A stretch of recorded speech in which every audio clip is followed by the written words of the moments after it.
ஒரு நிமிஷம். Hi friends, நம்ம லாஸ்ட் கிளாஸ் வந்து டே 1ல பேப்பர் டிஸ்கஷன் பார்த்தோம். ஜென்ரலா ஆல் ஜிஎஸ் செஷன். இது வந்து டே 2ஓட ஜிஎஸ் செஷன். கம்பைன்டு பேட்ச் வந்து இருக்கு. எல்லா டெலகிராம் லிங்க்லயும் வந்து பாத்தீங்கன்னா குரூப்லயும் இது நைட் ஸ்டடி இருக்கும், தென் சம்டைம் ஆஃப்டர்நூன் ஸ்டடி இருக்கும். உங்களுக்கு வந்து லிங்க் வந்து நான் உங்களுக்கு ப்ரொவைட் பண்ணுவேன். ஸோ நீங்க எல்லா குரூப்பையும் ஃபாலோ பண்ணீங்கன்னா ஒரு 1 or 2 hours பிஃபோர் வந்து நான் உங்களுக்கு இன்டிமேட் பண்ணுவேன். ஓகேவா? இப்போ என்ன ஃபர்ஸ்ட் கொஸ்டின் கேட்டேன்னா, ரெக்கார்ட் பண்றதுக்கு முன்னாடி ஆர்டிகல் 7 எதை டீல் பண்ணுது, ஆர்டிகல் 7 டீல்ஸ் வித் வாட் அப்படின்னு சொல்லி நான் கேட்டிருந்தேன்.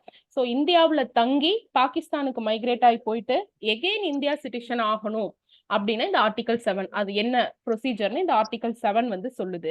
அதுல ஒரு பர்டிகுலர் இந்த லெவல் தான் ஆர்டிகல் 7 என்ன டீல் பண்ணுது அப்படிங்கறத நமக்கு 2-4ல வரப்போகுது. பட் குரூப் 1 லெவல்ல கேட்டாங்க அப்படின்னா எந்த டேட்டு எவ்வளவு நாள் தங்கணும், அப்படி பாகிஸ்தான் போயிட்டு திரும்பி இந்தியன் சிட்டிசன்ஷிப் வாங்கணும் அப்படின்னா அந்த பீப்புள் வந்து எந்த டேட்டுக்குள்ள எவ்வளவு மாசம் தங்கணும் அப்படிங்கிறது ஒரு கொஸ்டின் இருக்கும். ஸோ 6 மந்த் அவங்க தங்கணும். எப்பன்னா 1947 மார்ச் மாசம் 1ஆம் தேதி இதுக்கப்புறம் வந்தா, இதன் பின் அவங்க ஆஃப்டர் திஸ் டேட்டுக்கு அப்புறம் வந்தா 6 மந்த் எங்க தங்கணும், இந்தியாவுல நம்ம தங்கிட்டு அப்புறம் தான் அவங்கனால குடியுரிமை சிட்டிசன்ஷிப் வந்து வாங்க முடியும். ஓகேங்களா? இல்ல அப்படின்னா அதுக்கு முன்னாடி வந்துட்டாங்க, இதே 1947 பிப்ரவரியில வந்துட்டாங்கன்னு வச்சுக்கோங்களேன், அப்ப குடியுரிமை வாங்க தேவையில்லை. சரி, இப்போ 2 year ரீசனிங்ல வந்து நம்ம இது யூஸ் பண்ணுவோம். 1947 லீப் ஆண்டா இல்லையா, அது சொல்லுங்க. இல்ல லீப் ஆண்டு இல்லைங்க. எப்படி என்னென்ன கண்டிஷன், ஒரு இயர் வந்து லீப் ஆண்டா இல்லையா அப்படின்னு சொல்றதுக்கு என்னென்ன கண்டிஷன் பா? 4 ஆல டிவைட் பண்ணும் மேம். அந்த அப்புறம் இயரை வந்து 4 ஆல last டிவைட் zero பண்ணணும். இருக்கும். அந்த இயரை வந்து 4 ஆல டிவைட் பண்ணணும். 4 ஆல டிவைட் பண்ணா ரிமைண்டர் வரணுங்களா வரக்கூடாதா? வரக்கூடாது மேம். 4 ஆல டிவைட் பண்ணும்போது ரிமைண்டர் வரக்கூடாது. அப்படி ரிமைண்டர் வந்துச்சுன்னா நான் லீப் இயர். லீப் இயர்ல பிப்ரவரியில எவ்வளவு நாள்? இப்ப லீப் இயர் தான். ஓகே, 29. லீப் இயர்னா 29, நான் லீப் இயர்னா 28. எவ்வளவு ஆட் டேஸ் இருக்கும் லீப் இயர்ல, எவ்வளவு ஆட் டேஸ் இருக்கும் நான் லீப் இயர்ல, எவ்வளவு நான் லீப் இயர் இல்லைன்னா நார்மல் இயர்னு சொல்லலாம், எவ்வளவு டேஸ் இருக்கும்? ஆட் டேஸ்னு ஒன்னு சொல்லுவோம், ஞாபகம் இருக்கா உங்களுக்கு? நார்மல் இயர் 1 இருக்கும் மேம், லீப் இயர்ல 2 இருக்கும். நார்மல் இயர்ல ஆட் டேஸ் வந்து 1, லீப் இயர்ல வந்து ஆட் டேஸ் வந்து பாத்தீங்கன்னா 2. ஏன்னா ஒரு நாள் எப்படி ஒருவேளை நீங்க உங்களுக்கு மறந்துருச்சுன்னா நீங்க என்ன பண்ணுவீங்க, அதுக்கு தனி கால்குலேஷன் மெத்தட் இருக்குது, அது வந்து நம்ம பார்க்கலாம். ஓகேவா? இப்போதைக்கு நீங்க அது என்னது மேம் ஆட் டேனா? ஆட் டேஸ்னா என்னன்னா என்ன பண்ணுவாங்க அப்படின்னா, இப்ப இந்த 28 31 நாள் இருந்துச்சுன்னு வச்சுக்கோங்களேன், இப்ப ஜனவரியில 31 நாள் இருக்குன்னு வச்சுக்கோங்களேன், அதை வந்து நம்ம 7ஆல இது பண்ணிக்கணும், வகுக்கணும். எவ்வளோ ரிமைண்டர் வருதோ, இப்ப ஒரு ரிமைண்டர் வருதுன்னு வச்சுக்கோங்களேன், சண்டேவை நீங்க என்னன்னு வைப்பீங்க? 0. Sunday, Monday. அப்ப அந்த நாள் மட்டும் என்னன்னு சொல்லுவீங்கன்னா மண்டே அப்படின்னு சொல்லி சொல்லுவீங்க. இது வந்து உங்களுக்கு ஃபர்ஸ்ட் பேசிக்ல இருந்து எடுத்தாதான் புரியும். பேசிக்ல இருந்து மேக்ஸிமம் எடுப்பாங்க. ஏன்னா இப்போ 2A முடிச்சுட்டு வந்தவங்களுக்கு அவங்க யூஸ் பண்ணுவாங்க, அதுக்காக சொன்னேன். இப்போ ஓகேவா? இதே மாதிரி ஆர்டிகல் 8 சொல்லிடலாம், சொல்லுங்க. ஆர்டிகல் 8 சொல்லிடலாம்.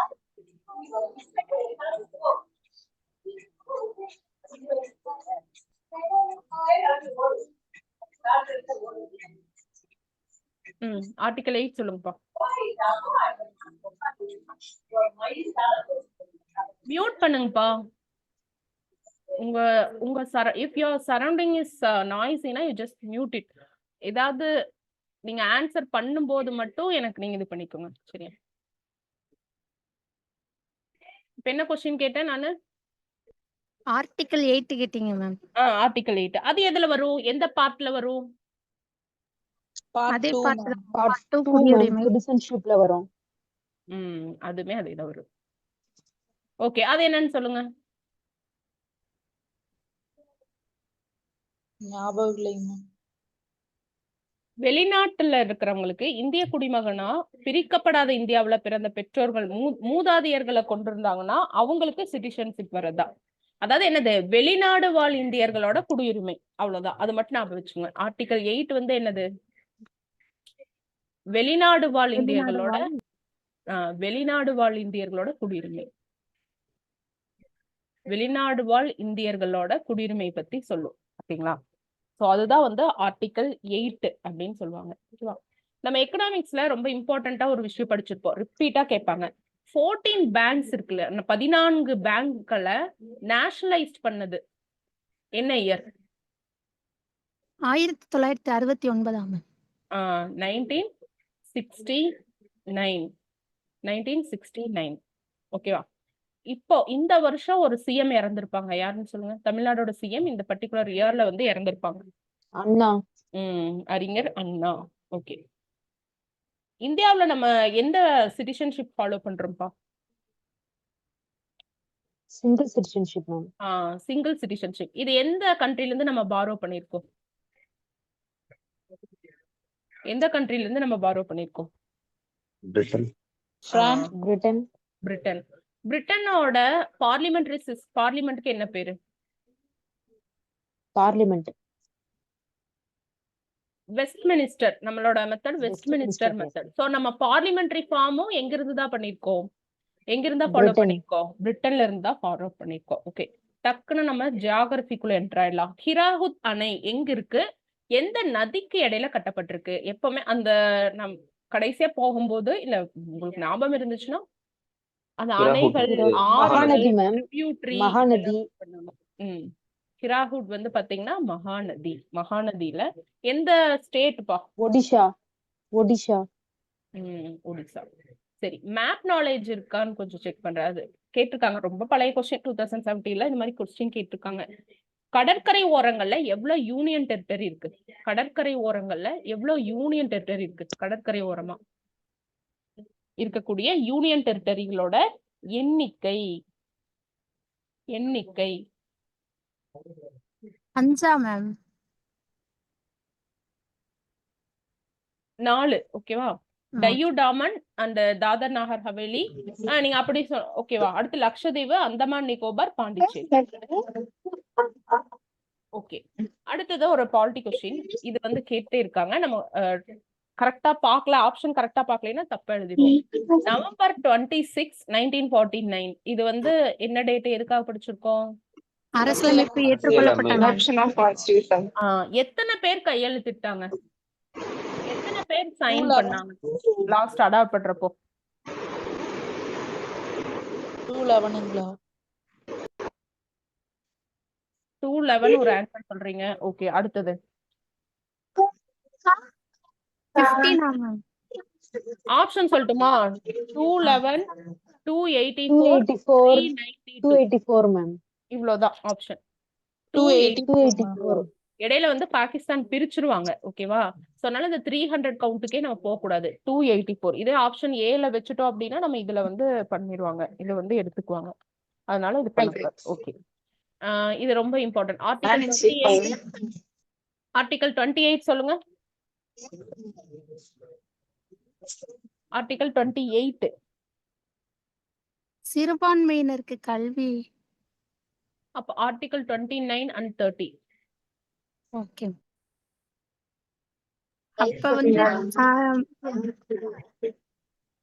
கல்வி நிலையங்கள்ல வந்து வேற மதத்தவங்களை வந்து கட்டாயப்படுத்தக்கூடாது அப்படின்னு சொல்லி.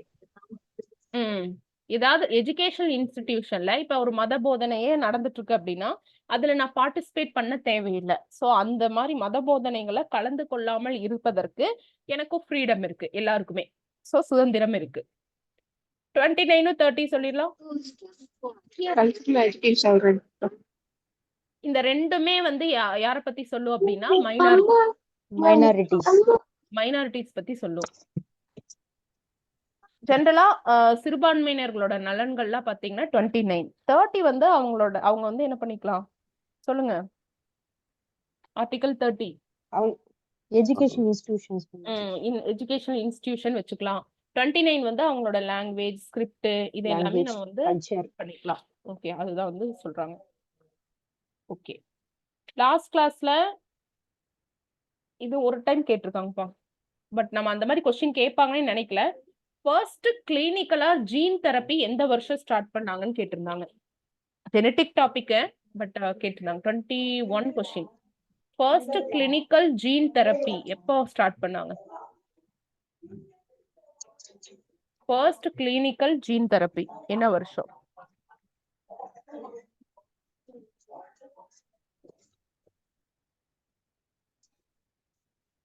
ஆயிரத்தி 1990 ஸ்டார்ட் பண்ணிருக்காங்க. யார் அப்படின்னா பிரெஞ்சு ஆண்டர்சன் அப்படிங்கிற ஒருத்தர் ஸ்டார்ட் பண்ணிருக்காங்க. ஓகே, ஒரு கேர்ளுக்கு வந்து ஏடிஏ வந்து டிஃபிஷியன்சியா இருந்துச்சு. ATA deficiency. ஏடிஏன்னா என்னன்னு சொல்லுங்க. ஸோ இதை கரெக்ட் பண்றதுக்கு தான் ஃபர்ஸ்ட் ஒரு ஜீன் தெரப்பி வந்து கொண்டு வந்தாங்க. 1990 வந்து ஆண்டர்சன் அப்படிங்கிறவங்க 1990 ஆண்டர்சன் அப்படிங்கிறவங்க கொண்டு வந்தாங்க. ஓகேவா? ஏடிஏ அப்படின்னா என்னன்னா adenosine deaminase. Okay, adenosine deaminase. அந்த அளவு கொஸ்டின் கேட்க மாட்டாங்க, பட் இது பெக்யூலியரா இருந்துச்சு, அதனால நான் வந்து சொன்னேன். ஓகேங்களா? ஸோ இது இந்த மாதிரி கொஸ்டின் அப்பப்ப கேக்குறாங்க. ஓகேவா? சொமேட்டிக் ஜீன் தெரப்பிக்கும் ஜெர்ம்லைன் ஜீன் தெரப்பிக்கும் என்ன டிஃபரன்ஸ்? சொமேட்டிக் ஜீன் தெரப்பிக்கும் இது வந்து ஒரு என்ன கேட்டிருந்தாங்கன்னா, இந்த சொன்னல இந்த ஆண்டர்சன் இது ஒரு ஆப்ஷன் ஏவா வச்சு கேட்டிருந்தாங்க ஒரு ஸ்டேட்மெண்ட். பி வந்து பாத்தீங்கன்னா சொமேட்டிக் ஜீன் தெரப்பி அப்படிங்கிறது வந்து பாடி செல்ல சேஞ்ச் கொண்டு வராங்க, பாடி செல்ல மாற்றம் கொண்டு வர்றதுதான். ரெண்டாவது ஜெர்ம் லைன் ஜீன் தெரப்பி அப்படிங்கிறது வந்து பாத்தீங்கன்னா ஜெனட்டிக் செல்ஸ்ல வந்து மாற்றம் வரும், ஜெனட்டிக் செல்ஸ்ல மாற்றம் வரும் அப்படின்னு சொல்லி கொடுத்திருந்தாங்க. ஆப்ஷன் 1, 2, 3 மூணு ஸ்டேட்மெண்ட்டுமே கரெக்ட் தான். So first clinical gene therapy 1990 French Anderson வந்து கொண்டு வந்தாங்க. அது வந்து ஏடிஏ டிஃபிஷியன்சி கேர்ளை வந்து சரி பண்றதுக்கு தான். ஓகேங்களா? ரெண்டாவது சொமேட்டிக் ஜீன் தெரப்பி அப்படிங்கிறது என்னன்னா உடல் செல், அதாவது குரோமோசோம்ல எல்லாம் எந்த மாற்றமும் கொண்டு வர மாட்டாங்க ஜீன் தெரப்பில. ஓகே, அதுதான் வந்து சொமேட்டிக் ஜீன் தெரப்பின்னு சொல்லுவாங்க. உடல் செல்கள்ல மாற்றம் வரும். இதே ஜெர்ம்லைன் ஜீன் தெரப்பி அப்படின்னா ஜெனட்டிக்ஸ், அதாவது குரோமோசோம் டிஎன்ஏ இதெல்லாமே வர்றதுதான் வந்து ஜெர்ம்லைன் அப்படின்னு சொல்லி சொல்லுவாங்க. சரிங்களா? இந்த ரெண்டும் வந்து இம்பார்ட்டன்ட் தான், அதை நம்ம வந்து படிச்சுக்கணும். ஓகேங்களா? இலவச சத்துணவு திட்டம் எப்பப்பா கொண்டு வந்தாங்க? வருஷம். இலவச சத்துணவு திட்டம் 1982 மேம். யார் கொண்டு வந்தாங்க? எம்ஜிஆர். ஓகே, இப்ப மிட் டே மீல் ஸ்கீம் இருக்குல்லப்பா, sorry mid day meal scheme சொல்றேன், காலை உணவு திட்டம் கரெக்டா அது எந்த டேட் மந்த் இயர் சொல்லுங்க பாப்போம். செப்டம்பர் 15, 2022.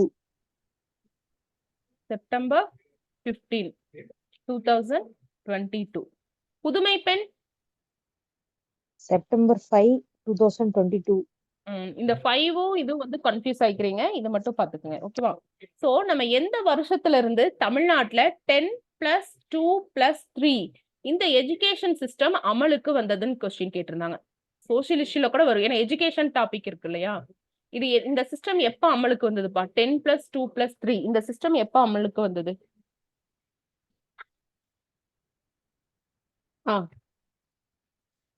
எம்ஜிஆர் கவர்மெண்ட் இருக்குமா மேம்?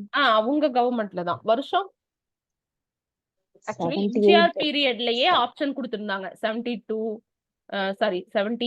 கொடுத்திருந்தாங்க, 80 கொடுத்திருந்தாங்க, 87 கொடுத்திருந்தாங்க, 86 கொடுத்திருந்தாங்க. எம்ஜிஆர் பீரியட்னு தெரிஞ்சா கூட நம்ம ஒண்ணு கூட ரிமூவ் பண்ண முடியாது. மேபி இது ரிமூவ் பண்ணிருக்கலாம். 1978 தான்.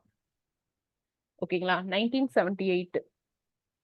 1978 வந்து இன்னொரு ஸ்கீம் சொல்லுங்க. நம்ம 11th புக்ல டேபிள்ல படிச்சிருப்போம்.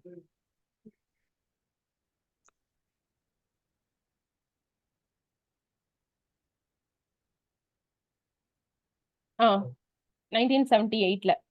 1977 இந்த டைம் கூட கேட்டிருந்தாங்க. இந்த ரெண்டு விஷயம் தெரிஞ்சிருந்துச்சுன்னா 1977ல வந்த ஒரு விஷயம் கேட்டிருந்தாங்க, 1978ல வந்த ஸ்கீம் எல்லாமே அந்த பாக்ஸ் கண்டென்ட்ல தான் கேட்டிருந்தாங்க. சரி, க்ளூக் தட்டுமா? ஐஆர்டிபி வந்துச்சு இல்லையா? What is IRDP? ஐஆர்டிபி இந்த ஸ்கீம் 1978ல தான் வந்து rural development ma'am. integrated rural development rural program. Development programme. அடுத்து 1977 வேலைக்கு அந்த உணவுக்கு வேலைக்கு food for work. Food for work. 2013ல உணவு உணவு பாதுகாப்பு சட்டம். உணவு பாதுகாப்பு சட்டம் அப்படிங்கிறது. ஓகேங்களா? சோ IRDP 90 இது கேட்டிருந்தாங்க. ஸ்வர்ண ஜெயந்தி அதெல்லாமே கேட்டிருந்தாங்க. பட் இந்த ஒண்ணு மட்டும் ஃபுட் ஃபார் ஒர்க் தான் ஃபர்ஸ்ட் வரும். IRDPயும் கேட்டிருந்தாங்க. இது மட்டும் தெரிஞ்சிருந்தா அழகா காலவரிசைப்படுத்தி நம்ம போட்டிருக்கலாம். ஓகேங்களா? அண்ணா என் வழிகாட்டி, காமராஜர் என் தலைவர். இத சொன்னது யாரு? அண்ணா என் வழிகாட்டி, காமராஜர் என் தலைவர். மேம் ஒரு டவுட் மேம். சொல்லுங்கப்பா. மேம் ஃபுட் ஃபார் ஒர்க் அது வந்து எந்த புக்ல இருக்கு? எக்கனாமிக்ஸா? எதுங்கப்பா? அந்த ஃபுட் ஃபார் ஒர்க். ஆமா, எனக்கு கரெக்டா லெசன் நேம் ஞாபகம் இல்ல. வேற யாருக்காச்சும் ஞாபகம் இருக்குங்களா? அது ஒரு டேபிளாவே கொடுத்துருப்பாங்க. ஃபர்ஸ்ட் 20 அம்ச திட்டம் 1975 அதுல இருந்து அப்படியே 2 பேஜுக்கு வந்து இருக்கும். அதுல இருந்து எல்லா கொஸ்டினும் மார்க் பண்ணி வச்சுக்கோங்க. ஈவன் குரூப் 1ல கூட வந்து இது கேட்டிருக்காங்க. மேடம் அது 11th எக்கனாமிக்ஸ் தான்ப்பா. லெசன் நம்பர் ஊரக பொருளாதாரம். ரூரல் டெவலப்மெண்ட்ங்கிற ஒரு லெசன்ல வந்து இருக்கும். அது ஞாபகம் வச்சுக்கோங்க. அது கட்டாயமா படிக்கணும். சரிங்களா? சரி, பொருளாதாரம் ஞாபகம் வந்தனால இப்ப சொல்லுங்க, எந்தெந்த 5 இயர் பிளான்ல சக்சஸ் ஆச்சு?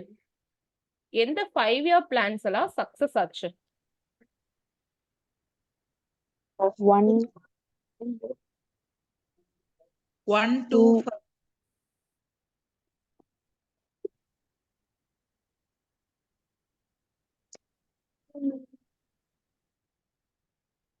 Voice break ஆகுதுங்களா? எனக்கு உங்க யாரோட வாய்ஸுமே கேட்கலப்பா. Ma'am 1 to 5 ma'am. 1 to 5 success ஆனது மட்டும் எனக்கு சொல்லணும். 1 மேடம் 5 சக்சஸ் ஆயிடுச்சு மேடம். 1 சக்சஸ் ஆயிடுச்சு. 5 ஏன்னா இப்ப நவடேஸ் ட்ரெண்ட் என்னன்னு தெரியுங்களா? ஒரு 4 கொடுத்துறது. 4 5 இயர் பிளான் 1வது 3வது 5வது 8வது கொடுத்துட்டு பின்வருவனவற்றுள் எதெல்லாம் அதோட இலக்கை விட அதிகமாக, அதாவது டார்கெட்டா அடைஞ்சிச்சு, இல்லைன்னா எது வந்து வெற்றிகரமான 5 ஆண்டு திட்டம், எது வந்து சக்சஸ்ஃபுல்லான 5 ஆண்டு திட்டம், இந்த மாதிரி கொஸ்டின் கேக்குறாங்க. சோ நல்லா நான் வச்சுங்க. ஃபர்ஸ்ட் எடுத்தோன்னையே நம்ம ஒரு விஷயம் தொடங்குறோம்னா அது ஜெயிச்சுட்டோம், ஃபர்ஸ்ட் எடுத்தோடனே ஜெயமா தான் நடக்கணும். ஓகேவா? அப்பனாதான் நம்ம அடுத்த ஸ்டெப்பும் கரெக்டா நம்ம வைக்க முடியும். 1 2. ஓகேங்களா? அடுத்தது எந்த விஷயமா இருந்தாலும் யாருக்கும் அஞ்சாம செஞ்சா நமக்கு டெஃபினட்டா வின் பண்ணிடுவோம் அப்படின்னு ஞாபகம் வச்சுங்க. அடுத்தது 6ல இருந்து 8 வரையிலும் தான். இதை நீங்க மறக்கவே கூடாது. 5 இயர் பிளான்ல இந்த 6 நம்பர்ஸ் நீங்க மறக்கவே கூடாது. இந்த 6 நம்பர்ஸ்ல 6ம் வருது. ஓகேங்களா? அப்படின்னு ஞாபகம் வச்சுக்கோங்க. ஓகேவா? இப்போ யாராவது இப்ப பெரியவங்க கிட்டே ஆசீர்வாதம் வாங்குறீங்கன்னா அவங்க என்ன சொல்லுவாங்க? நீ ஸ்டார்ட் பண்ணக்கூடிய பிசினஸோ இல்ல ஒரு ஒர்க்கோ 6ஆ பெருகணும், 16ஆ பெருகணும் அப்படின்னு சொல்லியிருக்காங்க. நம்மளது 12லயே ஸ்டாப் ஆயிடுச்சு. அதனால 16 எடுக்காம 6 எடுத்துக்கோங்க. 16ஓட மடங்கு 8 எடுத்துக்கோங்க. அதாவது 16 டிவைட் பை 2 8 எடுத்துக்கோங்க. சரிங்களா? இது எப்பவுமே மறக்க கூடாது. நான் நாளைக்கு கூட கேட்பேன். சிலர் வந்து சக்சஸ் மட்டும் ஞாபகம் வச்சுக்குவாங்க, சிலர் ஃபெயிலியர் மட்டும் ஞாபகம் வச்சுக்குவாங்க. நீங்க எப்படியா ஞாபகம் வச்சுக்கோங்க. இதுதான் ஈஸி நான் நினைக்கிறேன். 1 2 ஃபர்ஸ்ட் 2 சக்சஸ் தான். அடுத்து 5 6 7 8 எப்படி மாத்தி மாத்தி கேட்டாலும் நீங்க சொல்லிடணும். சரியா? அதனால சக்சஸ் ஆனதுக்கு மட்டும் ரொம்ப டஃப்பா கேட்கணும், குரூப் 1 லெவல்ல கேட்கணும் அப்படின்னா சக்சஸ் ஆனது மட்டும் எவ்வளவு வந்து அவங்க டார்கெட் வச்சிருந்தாங்க. டார்கெட்னா தமிழ்ல சொல்லுங்க. எவ்வளவு இலக்கு வச்சிருந்தாங்க, எவ்வளோ ரீச் பண்ணாங்க, எவ்வளோ அச்சீவ் பண்ணாங்க அப்படின்னு இந்த 5க்கு மட்டும், இந்த 6க்கு மட்டும் பார்க்கணும். சரிங்களா? ஃபர்ஸ்ட்டுக்கு வந்து டார்கெட் 2.1 தான் வச்சிருந்தாங்க. ஆனா அச்சீவ் பண்ணது எவ்வளோ? யாருக்கா நாம இருக்கா? 3.6 3.6. 36 வயது நிலைன்னு ஜோதிகா ஒரு படம் நடிச்சாங்களே, சோ அதை நாம வச்சுக்கோங்க. அதுல அவ அச்சீவ் பண்ணுவா இல்லையா, அப்படின்னு ஞாபகம் வச்சுக்கோங்க. 2.1. அடுத்தது சக்சஸ் ஆனதுக்கு மட்டும் ஞாபகம் வச்சுக்கலாம். அப்புறம் இன்னும் கொஞ்சம் டைம் இருக்கும் போது மத்ததுக்கெல்லாம் எல்லாத்துக்கும் ஞாபகம் வச்சுக்கலாம். செகண்ட் வந்து 2 × 2 எவ்வளோ? இங்க 2 2 × 2 4 4.1 ரீச் ஆயிருக்கும். 5க்கு யாருக்காவது டார்கெட் சொல்லுங்க பாப்போம். 5க்கு இது வந்து 1க்கு, இது வந்து 2க்கு. 5க்கு சொல்லுங்க. டார்கெட் எவ்வளோ? ரீச் அச்சீவ் ஆனது எவ்வளோ? 4.4 மேம் 4.4 எவ்வளோ ரீச் ஆயிருக்கும் 5வது? 4.8 மேம் இந்த மட்டும் நீங்க ஞாபகம் வச்சுக்கோங்க. நான் 4.8. அடிக்கடி கிளாஸ்ல கேட்டு இது உங்க மைண்ட்ல கொண்டு வந்துடுறேன். சரிங்களா? அடுத்தது 6க்கு ஞாபகம் இருக்கா? 5.2 மேம் 6க்கு வந்து பாத்தீங்கன்னா 5ல தான் ஸ்டார்ட் ஆகும். 5.2 5.7 7வதுக்கு 7வது வந்து 5 பாத்தீங்கன்னா மேம் 5ம் வரும் 6ம் வரும். ஓகே, 5 6 7வது 5ஆண்டு திட்டம். 8 வந்து 5.6 ரீச் ஆனது 6.8 5.6 இந்த 8 இருக்கனால 6.8 ரீச் ஆச்சு. இது ஞாபகம் வச்சுக்கோங்க. இப்போ நம்ம 8 போடுறோம்னு வச்சுக்கோங்களேன். இங்க கவனிங்க. 8 போடுறோம்னா இப்படி 3 போட்டு இப்படி போட்டா அது 8 மாதிரி தெரியுதா? இப்படி 3 போடுறீங்க. இப்படி போட்டா 8 மாதிரி தெரியுதா? அப்படி 3 இப்படி போட்டா ஓரளவு 8 மாதிரி தெரியுதுல. மிரர் இமேஜோ ஏதோ ஒரு இமேஜ் ஆட்ட தெரியுதா? சோ நீங்க 8க்கு ஞாபகம் வச்சுக்கிறீங்க 5.6. அதேதான் 3வதுக்குமே டார்கெட்டு. ஓகேவா? சப்போஸ் வேற ஏதாவது கேட்டா கூட நீங்க எலிமினேட் பண்ணிக்குவீங்க இல்லையா? சோ 3னா நம்ம ஞாபகம் வரணும். 3 8 இப்படிதான் போடுறோம். 8 நம்ம சக்சஸ்ங்கறனால டார்கெட் ஞாபகம் வச்சிருக்கிறோம் 5.6. அதேதான் 3க்கும் வந்து 5.6 தான். ஓகேங்களா? அப்படி ஞாபகம் வச்சுக்கோங்க. சரிங்களா? அடுத்தது இன்னொன்னும் நான் சொல்றேன். கன்ஃபியூஸ் ஆகுதா உங்களுக்கு? No ma'am. இப்ப சொன்ன பாயிண்ட் ஓகே இல்ல உங்களுக்கு? அடுத்தது எஸ் மேம். ரோமன் லெட்டர் 4 எப்படி? இதை நான் டெலீட் பண்ணிட்டுங்களா எல்லாத்தையும்? இதுல சிலது மட்டும் புக்ல இருக்காது, கவர்மெண்ட் மெட்டீரியல் இருக்கும். சிலதுன்னா சில 5ஆண்டு திட்டம் இதுவும் 11th புக்ல தான் இருக்கும். லாஸ்ட் முடிஞ்சிச்சுன்னா இது என்ன பாடங்கிறத வந்து சொல்லிடுங்க. மத்தவங்களுக்கு யூஸ்ஃபுல்லா இருக்கும். சரிங்களா? அச்சீவ் ஆனது வந்து பாத்தீங்கன்னா 3.6 4 இதெல்லாமே வந்து 1 to 5 6 7 8 இதுதான் முக்கியமா. 2 4ல அவ்வளவுதான் கேட்பாங்க. அதுக்கு மீறி போகணும்னு நினைச்சாதான் இந்த டார்கெட் மேக்சிமம் அச்சீவ்டு எவ்வளோ அச்சீவ் ஆச்சு அப்படிங்கிற மாதிரி கேட்கலாம். அடுத்தது மேக்சிமம் நோக்கம் கேட்டுட்டு அந்த மாடல் என்ன அப்படின்னு சொல்லி கேட்பாங்க. நோக்கம் கேட்டுட்டு அதோட மாடல் என்ன அப்படிங்கறது வந்து கேட்பாங்க. சரிங்களா? இதுதான் இந்த 3 டைப் தான் 5 இயர் பிளான். உங்களுக்கு தெரியும் சிலபஸ்ல என்ன கொடுத்திருக்காங்க? தனியாவே வந்து 5 இயர் பிளானிங் ஆஃப் இந்தியான்னு கொடுத்திருக்காங்க. சோ இது நிதி ஆயோக், சிஇஓ எப்ப ஸ்டார்ட் பண்ணாங்க இந்த விஷயங்கள் எல்லாமே நீங்க டெஸ்ட் ஷெட்யூல்ல படிக்கும்போது கிளியரா இந்த லெசன் எடுத்து நீங்க படிச்சுக்கணும். சரிங்களா? சோ அதனால இப்ப என்ன சொன்னா எஸ் ரோமன் லெட்டர் 4 என்னன்னு போடுறாங்க? ரோமன் லெட்டர் 4 எப்படி போடுவீங்க? ஐவின்னு போடுவீங்களா? இது அப்படியே IV, திருப்பி yes, போட்டீங்கன்னா இது அப்படியே திருப்பி போட்டீங்கன்னா BI. இது என்னது? இது 4 6 இது மேம். என்னது? 6. இப்போ 6க்கு நம்ம என்ன வந்து நம்ம அச்சீவ் பண்ணோம்னு படிச்சோம். 6க்கு அச்சீவ் பண்ணது என்னன்னு படிச்சோம். இது டார்கெட், இது அச்சீவ் 5.7. 5.7 படிச்சோமா? இதேதான் 4க்கு டார்கெட்டா வச்சாங்க. ஓகேவா? இது ஒரு விஷயம் ஞாபகம். ஏன்னா நம்பருக்குலாம் நம்ம இது ஏதோ ஒண்ணு பண்ணாதான் ஞாபகம் இருக்கும். சரிங்களா? இப்படி ஞாபகம் வச்சுக்கோங்க. ஓகேவா? சரி இப்ப 6க்கு எவ்வளவு டார்கெட்னு சொன்னோம்? 5.2 மேம் 5.2 சொன்னோம். சரி 5.7 டார்கெட் 4க்கு நம்ம படிச்சிட்டோம். கையோட அச்சீவும் படிச்சிடலாமா? 4க்கு எவ்வளவு அச்சீவ் ஆச்சு? 3.3 மேம் 3.3. 5க்கு ஏன்னா 4க்கு அப்புறம் 5 இருக்கு இல்லையா? 5க்கு 4.4 4.8 அச்சீவ் இந்த ஆனது 3.3யா? அடுத்தது இந்த இடத்துல 4.4 4.8ன்னு போட்டுக்கோங்க. சரியா? தேர்டுக்கு நான் என்ன சொன்னேன்ப்பா? ஞாபகம் இருக்கா? தேர்டுக்கு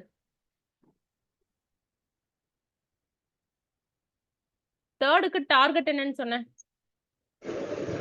5.6 மேம் அந்த 5.6க்கு என்ன ஞாபகம் வைக்கணும்னு சொன்னேன்?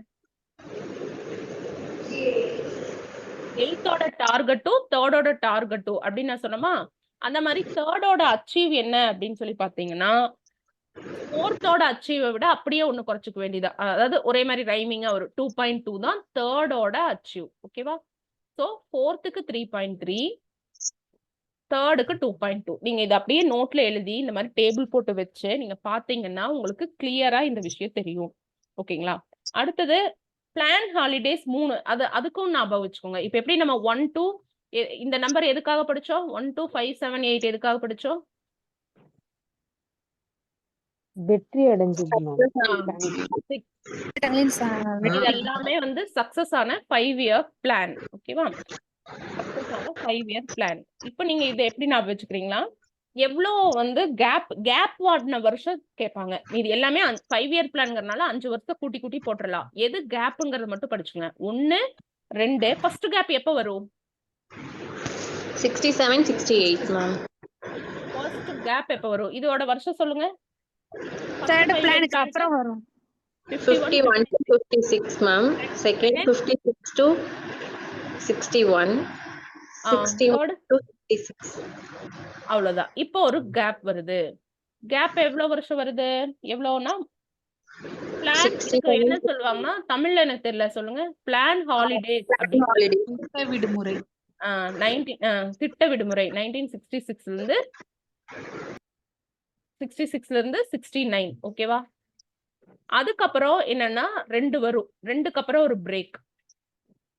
இந்த 2ஓட காலம் 5 வருஷம். ஈஸியா போட்டுடலாம். சொல்லுங்க. இல்ல, பிரேக்கோட வருஷம் ஞாபகம் வச்சுக்கோங்க. அடுத்தது என்ன வரும்? அடுத்தது என்ன வரும்னா ரோலிங் பிளான். அடுத்தது ரொம்ப ரொம்ப இம்பார்ட்டன்ட், ரோலிங் பிளான் வரும். ஓகேவா? இது பிளான் ஹாலிடேல ரோலிங் பிளான், சுழல் திட்டம் அப்படின்னு சொல்லுவாங்க.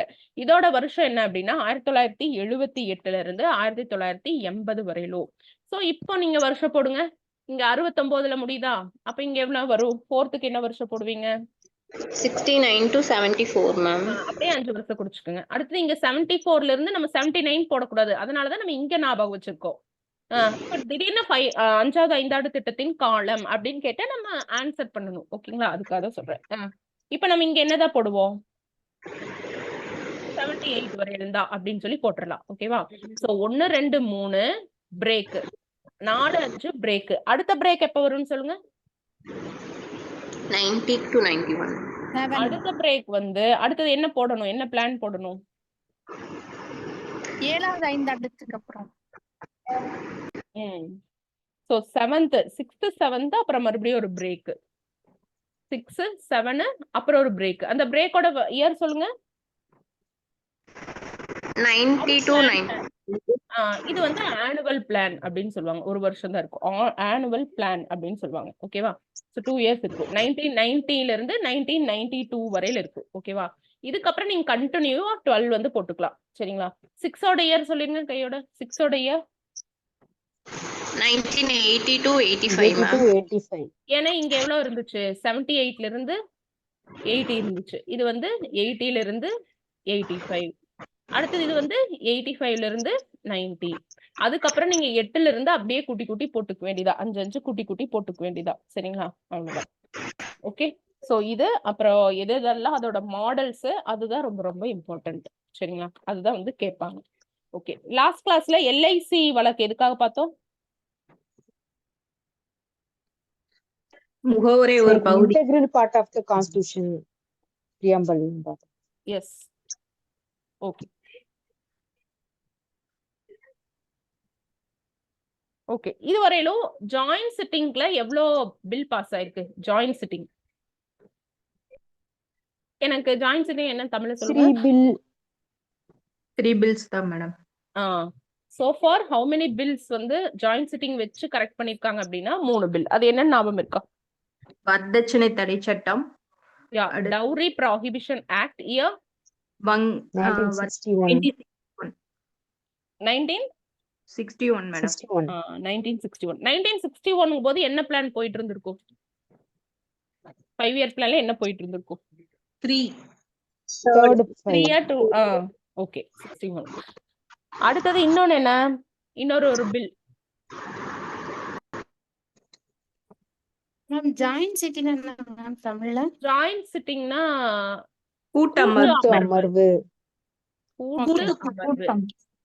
கூட்டு அமர்வுன்னு சொல்லுவாங்க, கூட்டம் அப்படின்னு சொல்லுவாங்க. ஓகேவா? அதாவது என்னன்னா ஒரு ப்ராப்ளம் அப்படின்னா லோக்சபாவும் ராஜ்யசபாவும் கூடும். இந்த ஜாயிண்ட் சிட்டிங் வந்து மாநிலங்களுக்கு இருக்குன்னு சொல்றேன். அந்த ஸ்டேட்மெண்ட் கரெக்டா? ஜாயிண்ட் சிட்டிங் வந்து மாநிலங்களுக்கு இருக்குன்னு சொல்றேன். அந்த ஸ்டேட்மெண்ட் கரெக்டா? False madam. False. Okay. So ஒன்னு வந்து டவுரி ப்ராஹிபிஷன் ஆக்ட், இன்னொன்னு வந்து பேங்கிங் சர்வீஸ் கமிஷன் பில் ஒன்னு பாஸ் பண்ணிருப்பாங்க. ஓகே, இந்த அளவு தேவையில்லை. குரூப் 1 லெவலுக்கு என்னென்னு கேட்கலாம்.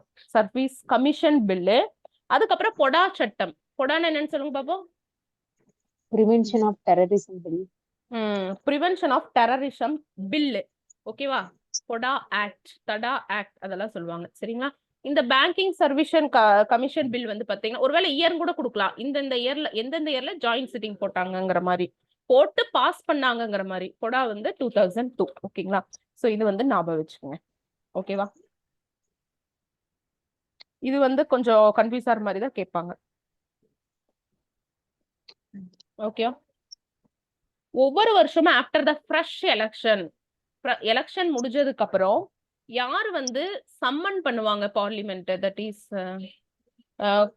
கூட்டுறவாங்க, யார் வந்து அதை ஸ்டார்ட் பண்றாங்க, துவக்கி வைக்கிறாங்க பார்லிமெண்ட் அப்படின்னு சொன்னா அது யாரு? செஷனை துவக்கி வைக்கிறது யாரு அப்படின்னா பிரசிடென்ட் தான்.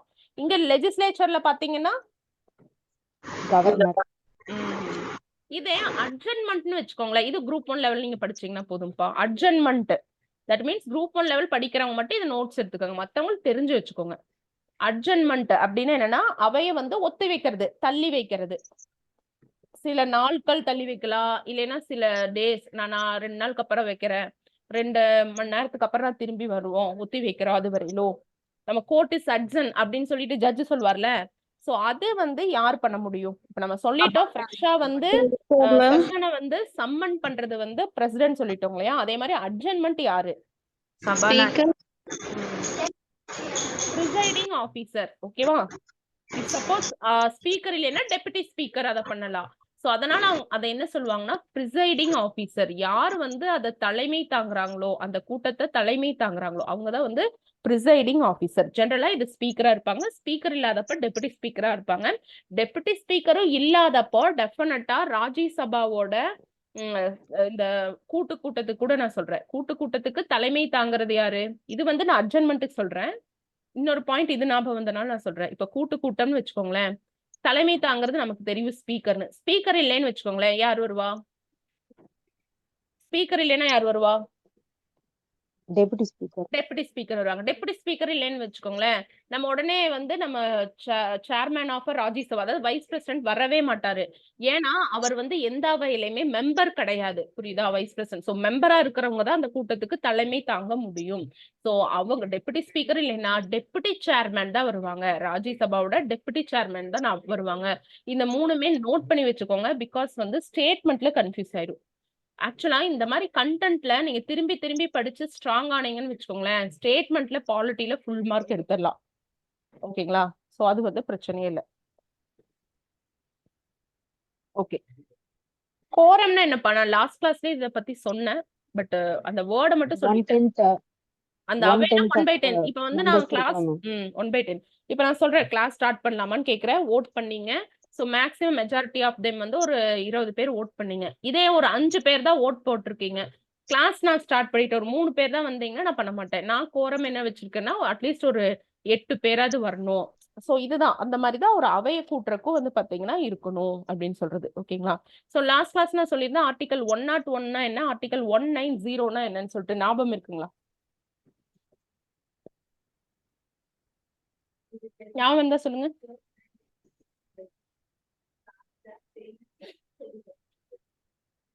ஞாபகம் இருந்தா சொல்லுங்கப்பா. நான் எப்ப லாஸ்டா கிளாஸ் எடுத்தோம்? ஒரு 2 நாள் மறந்துட்டீங்களா?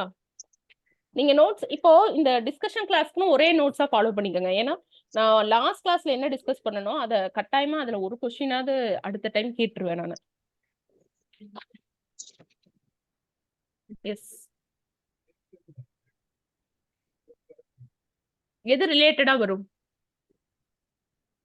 The seat ma'am, the vacation on the MP MLA அவங்களோட சீட். அதாவது பதவி காலியா இருக்கும் பொழுது, எம்பியோட பதவி காலியா இருக்கும் பொழுது, வேக்கண்டா இருக்கும் போது அது அப்ப எப்படி இருக்கும், ஏன் வேக்கண்ட் ஆகுது, என்னென்ன விஷயத்தால வேக்கண்ட் ஆகுது நான் லாஸ்ட் கிளாஸே சொன்னேன். 60 days வந்து பெர்மிஷன் இல்லாம லீவ் எடுத்தாங்கன்னா 60 days வந்து பெர்மிஷன் இல்லாம ராஜ்யசபா இருந்தாலும் சரி, லோக்சபா எம்பியா இருந்தாலும் சரி, அப்ப வந்து அவங்க என்ன பண்ணிடலாம், நம்ம அவங்கள அந்த பதவி வந்து காலி ஆயிடும். ஸோ 190 வந்து ஸ்டேட் லெஜிஸ்லேஷன் எம்எல்ஏவோட காலி இடங்கள் பத்தி சொல்லக்கூடியது அப்படின்னு சொல்லி நம்ம பார்த்தோம். ஓகேவா? ஓகே. ஆர்டிகல் 84. ஸோ நம்ம இது எம்பி எம்எல்ஏ பத்தி படிக்கிறதுனால நம்ம சொல்லிடலாம். ஆர்டிகல் 84 எதை சொல்லுது? Qualification. Qualification of MP. MP. Qualification of MP. ஓகேவா? ஆக்சுவலா இந்த குவாலிஃபிகேஷன் வந்து ஆர்டிகல் 84ல இப்போ நீங்க ஏதாவது குவாலிஃபிகேஷன் பத்தி ஒன்னு சொல்லியிருந்தாங்கன்னா உடனே நம்ம ஆர்டிகல் 84ன்னு சொல்லக்கூடாது. ஏன்னா குவாலிஃபிகேஷன் ஆஃப் எம்பி வந்து பாத்தீங்கன்னா 2 விஷயத்துல சொல்லியிருப்பாங்க. ஒன்னு கான்ஸ்டியூஷன்ல சொல்லியிருப்பாங்க, இன்னொன்னு ரெப்ரசன்டேஷன் ஆஃப் பீப்புள் ஆக்ட்னு ஒன்னு இருக்கும். தமிழ்ல சொல்றீங்களா யாராச்சும்? மக்கள் பிரதிநிதித்துவ சட்டம் மேடம். மக்கள் பிரதிநிதித்துவ சட்டம் என்ன வருஷம் வந்தது சொல்றீங்களா யாராச்சும்? 1951 மேடம். 1951. நம்ம ஃபர்ஸ்ட் அமெண்ட்மெண்ட் ஆக்ட் எப்ப வந்துச்சு?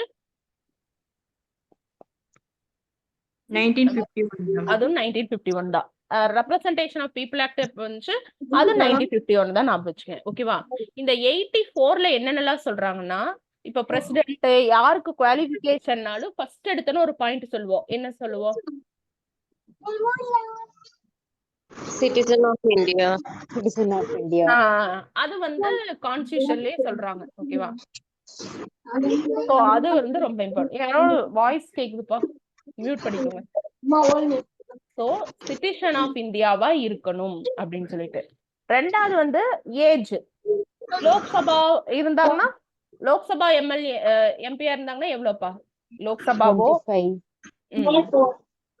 லோக்சபானா 25 எம்பி. ராஜ்யசபானா 30. எம்எல்ஏவா இருந்தாலும் இதுதான். ராஜ்யசபாவோட எம்பி இல்லைன்னா எல்சி லெஜிஸ்லேட்டிவ் கவுன்சில் என்ன சொல்லுவாங்க தமிழ்ல? மக்களவை. லெஜிஸ்லேட்டிவ் மாநிலங்களவை. மாநில அது மாநில ஓகேப்பா. ராஜ்யசபா ஓகே. லெஜிஸ்லேட்டிவ் கவுன்சில் கேக்குறேன். சட்டமன்ற மேலவை. மேலவை. எஸ், மேலவை. ஓகே. இதுக்கு வந்து எவ்வளவு ஏஆர் இருக்கணும்ப்பா? 30. இதெல்லாமே எது ஆர்டிக்கல் சொல்றாங்க? நீங்க ஒவ்வொரு பாயிண்ட் படிக்கும்போது சிட்டிசன் ஆஃப் இந்தியாவா எம்பி இருக்கணும் ஆர்டிகல் 84. லோக்சபாவோட எம்பினா 25 இருக்கணும் ஆர்டிகல் 84 சொல்லுது அப்படின்னு நீங்க படிக்கணும். குவாலிஃபிகேஷன் படிக்கும் போதே பக்கத்துல டிஸ்குவாலிஃபிகேஷனை ஞாபகம் வச்சுக்கணும். அதாவது வேக்கண்டா இருக்கிறது 104. இங்க 104னா பிளஸ் 89 பண்ணா நமக்கு லெஜிஸ்லேச்சர்ல இங்க வந்துரும், ஸ்டேட்ல வந்துரும். சோ இது வந்து நீங்க ஞாபகம் வச்சுட்டே இருக்கணும். ஓகேவா? அதே மாதிரி வந்து பாத்தீங்கன்னா இப்போ இத பாயிண்ட் ஞாபகம் வச்சுங்க. இவங்க பாத்தீங்கன்னா நாமினேஷன் தாக்கல் பண்ணும் போதே உறுதிமொழி எடுக்கணும். ஓத் அண்ட் அஃபிமேஷன் எடுக்கணும்.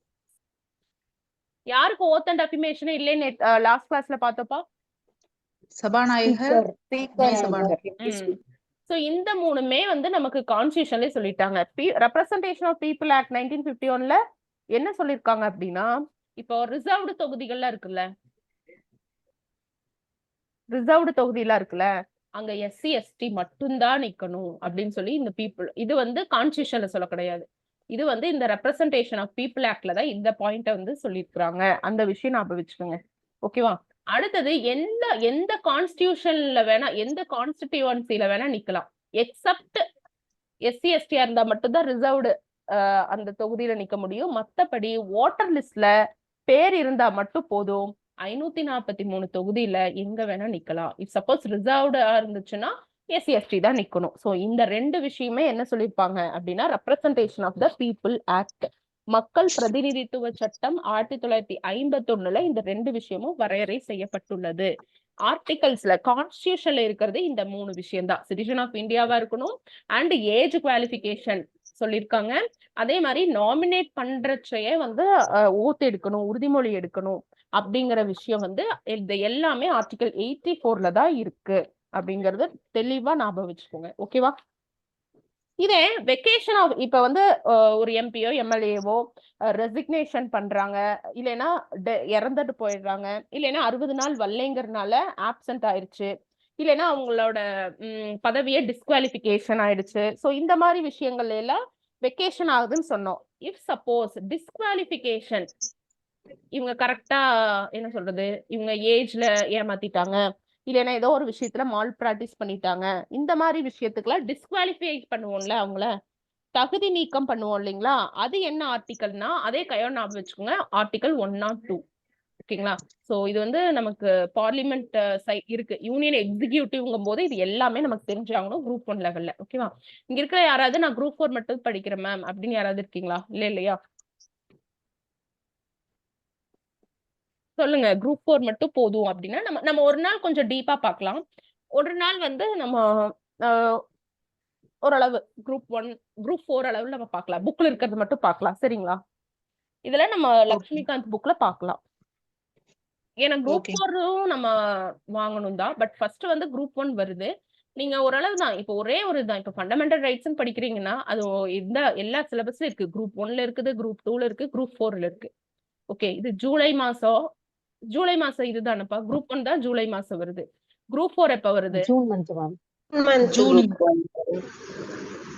எதுப்பா July 13 ma'am group 4. June group group 1 June ma'am. இன்னொரு டைம் சொல்லுங்க. குரூப் 4 எப்போ?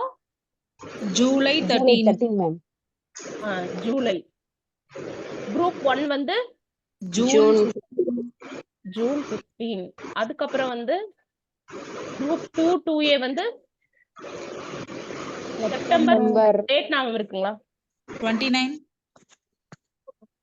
ஓ சரி, ஏதோ செப்டம்பர் மந்த்ல வருது. சோ இப்போ நீங்க குரூப் 1க்காக எழுதுனேன், அதை விட்டுருங்க. மேக்ஸிமம் வந்து ஏன்னா அது 3 பேப்பர் எல்லாம் பயந்துடுறீங்க. பட் அதுவும் ஈஸி தான். குரூப் 4 வந்து ஜூலை, செப்டம்பர். எவ்வளவு மந்த் கேப் இருக்கு? அவ்வளவுதான், ஒரே ஒரு மாசம் தான். அப்ப நீங்க ஒரு டாபிக்க டீப்பா தானே படிக்கணும்பா. Yes ma'am. டீப்பா தான் படிக்கணும். அதனாலதான் நான் சொல்றேன். அதனால இந்த மாதிரி நீங்க படிச்சுக்கோங்க. இந்த 1 மந்த்ல only revision and test, revision test, அவ்வளவுதான். ரீசனிங் இப்ப இருந்தே வந்து ரீசனிங் டெய்லி ஒவ்வொரு டாபிக் முடிச்சிருங்க. ஓகேவா? நமக்கு பிரிலிம்ஸ் டாபிக்ல ரீசனிங் டாபிக்ஸ் இருக்கு இல்லையா, அதெல்லாம் ஃபர்ஸ்ட் முடிச்சிருங்க. அதுக்கப்புறம் இந்த கிளாக் கேலண்டர் இதெல்லாமே நம்ம பாத்துக்கலாம். சரிங்களா? இன்னைக்கு நீங்க ஃபர்ஸ்ட் கேட்டனால ஏன் அப்படி வருது அப்படின்னா, நார்மல் இயருக்கு எவ்வளோ இயர்ப்பா, எவ்வளோ டேஸ் இருக்கும்? Normal year, leap year 365 normal year. Normal இயர்ல 365. ஏன்னா பிப்ரவரியில 28 டேஸ் தான் இருக்கும். லீப் இயர்ல 29. ஏன்னா பிப்ரவரி 29 இருக்கும். சரிங்களா? இப்போ நம்ம என்ன கிழமை வருதுங்கிறது தான் கொஸ்டினா இருக்கும். சரிங்களா? அதாவது ஞாயிற்றுக்கிழமையில இருந்து சனிக்கிழமை வரையிலும், மறுபடியும் ஞாயிற்றுக்கிழமையில இருந்து சனிக்கிழமை வரையிலும். ஒரு வாரத்துல எவ்வளவு நாள்? சாரி, ஒரு வாரத்துல 7 நாள். சோ 365 டிவைட் பை 7 அப்படின்னு போட்டீங்கன்னா எவ்வளவு வரும்? ஒரு வருஷத்துல எவ்வளவு வாரம் அப்படின்னு நம்ம கால்குலேட் பண்றோம். கால்குலேட் பண்ணீங்கன்னா 52 வாரம் வரும். பிளஸ் 1 வரும், 1 ரிமைண்டரா வரும். இந்த 1 தான் நான் என்னன்னு சொன்னேன்னா ஆட் டேன்னு சொன்னேன். ஏன்னா லாஸ்ட் டைம் நம்ம 2A ப்ரிப்பேர் பண்ணவங்களுக்கு தெரியும்பா. சரிங்களா? ஏன்னா ஏதோ ஒரு விஷயம் குழப்பமா இருக்கட்டும், இதை மட்டும் நீங்க ஞாபகம் வச்சுக்கோங்க. சரியா? அடுத்தது 366 7ஆல வகுத்து எனக்கு எவ்வளவு ரிமைண்டர் மட்டும் சொல்லுங்க. 2 ரிமைண்டர்ஸ். அப்ப எவ்வளவு வீக்னா 52 பிளஸ் 2 ரிமைண்டர் இருக்கும். இந்த 2 தான் வந்து ஆட் நம்பர் அப்படின்னு நம்ம சொல்றோம். அவ்வளவுதான். ஓகேவா? வேற ஒண்ணுமே கிடையாது. இப்போ ஃபர்ஸ்ட் ஜனவரி 1992 வந்து சண்டேன்னு சொல்றாங்கன்னு வச்சுக்கோங்களேன். ஓகேவா? ஃபர்ஸ்ட் ஜனவரி 1993 என்ன கிழமை வரும்? இந்த மாதிரி கொஸ்டின் கேட்பாங்க. இதுக்காகத்தான் நம்ம முதல்ல இது லீப் இயரா இல்லையாங்கிறது கண்டுபிடிக்கணும். இது லீப் இயரா இல்லையாப்பா? 1992 லீப் இயரா இல்லையா? Leap year. 92 4ஆல வகுப்படுமா? நீங்க கஷ்டப்பட்டு இப்படி எல்லாம் வகுத்து பெருக்கில பார்க்கவே வேண்டாம். 92 எடுத்துக்கோங்க. இந்த கடைசி 2 டிஜிட்ட கூட்டுங்க, என்ன வரும்? 11 4ஆல வகுப்படுமா? இல்ல. இல்ல. அப்ப அது என்ன? நான் லீப் இயர். நான் லீப் இயர்னா எவ்வளவு ஆட் டேஸ் இருக்கு? 1 டே. அவ்வளவுதான். இப்ப இங்க ஃபர்ஸ்ட் ஜான் என்னன்னு சொல்றாங்க? ஃபர்ஸ்ட் ஜான் 1992 என்னன்னு சொல்றாங்க? என்ன டேன்னு சொல்றாங்க? சண்டேன்னு சொல்றாங்க இல்லையா? அப்போ என்ன क्वेश्चन கேக்குறாங்க? ஃபர்ஸ்ட் ஜான் 1992 லீப் இயர் இல்லையா மேம்? எல்லாத்தையும் 4 ஆல் டிவைட் பண்ணுங்க. டிவைட் ஆகுதுங்களே. ஆகுது நம்ம மேம். ஃபுல்லு எடுக்கணும். எஸ் இயர்ங்கறனால ஃபுல்லு எடுக்கணும். இது நார்மல் சம்முக்கு நம்ம பண்ணுவோம். 2 16 9 36 மீதி 3 8 32. சரி அப்படின்னா இது என்ன இயர்? Leap year. லீப் இயர்னா ஒரு நாள் எச்சாகும். ஆட் டேஸ் எவ்வளோ? 2. 2 ஓகேவா? 2 days. அப்ப Tuesday. 1st Jan 1993 என்னவா இருக்கும்? Tuesday. Tuesday. டியூஸ்டே. சோ இந்த மாதிரி நீங்க ஜீரோங்கிறது வந்து சண்டே, அப்புறம் மண்டே, டியூஸ்டே. சோ இந்த மாதிரி நீங்க போடுறதுக்காகத்தான்ப்பா உங்களுக்கு வந்து அந்த கொஸ்டின் நான் கேட்டேன். ஓகேவா? சோ மேக்ஸிமம் வந்து ரீசனிங் கிளாஸ்ல கிளியரா எடுப்பாங்க. அதனால இதை வச்சு நீங்க கன்ஃபியூஸ் பண்ணிக்காதீங்க. சரிங்களா? Okay, madam. Okay. டைம் என்ன? நான் பார்க்கவே இல்லை டைமிங். 10:28. ஓகே. இது வந்து இடையில இப்படி கேட்டிருந்தாங்க. 8வது உலக தமிழ் மாநாடு என்ன வருஷம் நடந்துச்சு, எங்க நடந்துச்சு அப்படி கேட்டிருந்தாங்க. 8th உலக தமிழ் மாநாடு என்ன வருஷம்? 1995 மேடம். மொரீஷியஸ் 1995 தஞ்சாவூர்ல நடந்திருக்கு. சோ அதனால இந்த உலக தமிழ் மாநாடு எல்லாமே கொஞ்சம் பாத்துக்கோங்க. ஜிஎஸ்ஐ நமக்கு கை கொடுக்கும். ஓகே. சர்வ சிக்ஷா அபியான் எந்த வருஷம் ஸ்டார்ட் பண்ணாங்கப்பா? அனைவருக்கும் கல்வி திட்டம் 2002ல ஸ்டார்ட் பண்ணாங்க. இந்த வருஷம் ஜெயலலிதா அம்மாவோட பீரியட் தான். இப்பதான் வந்து என்ன பண்ணிருப்பாங்கன்னா கோயிலையில அன்னதான திட்டம் போடுறாங்களே, அதெல்லாமே பண்ணிருப்பாங்க. அந்த வருஷம் தான் பண்ணிருப்பாங்க. அதே மாதிரி தமிழ்நாட்டுல திறந்த ஓபன் யூனிவர்சிட்டிஸ் இருக்கு இல்லையா, அதுவும் அந்த வருஷம் தான் பண்ணிருப்பாங்க. சோ இத வந்து கொஞ்சம் ஞாபகம் வச்சுக்கோங்க. இது கேட்டிருந்தாங்க 2019ல கேட்டிருந்தாங்க. 2019ல வந்து கேட்டிருந்தாங்க. ஓகேவா?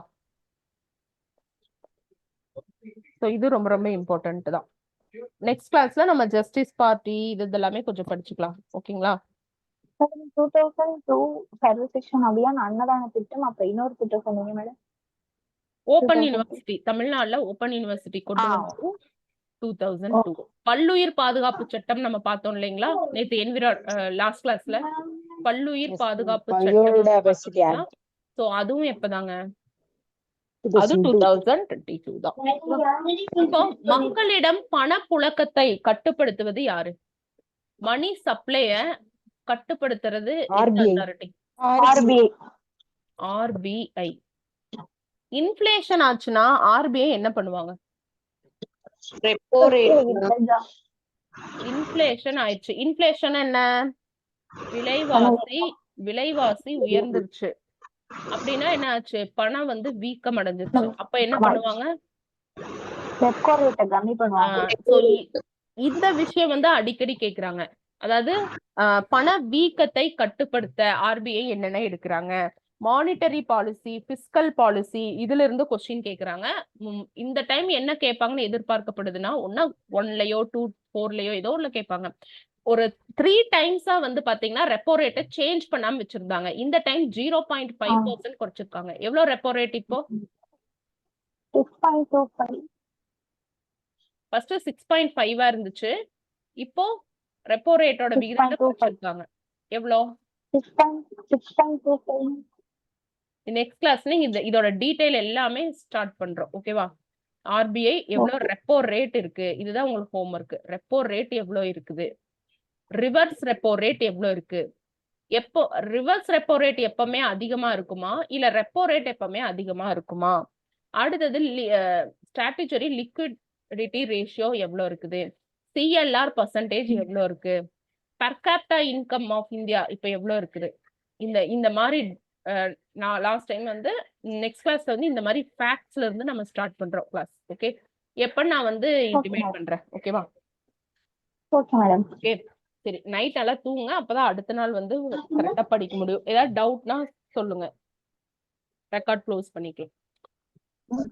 மேம் ரீசனிங் கிளாஸ் எல்லாருக்குமே எடுப்பாங்களா? ரீசனிங்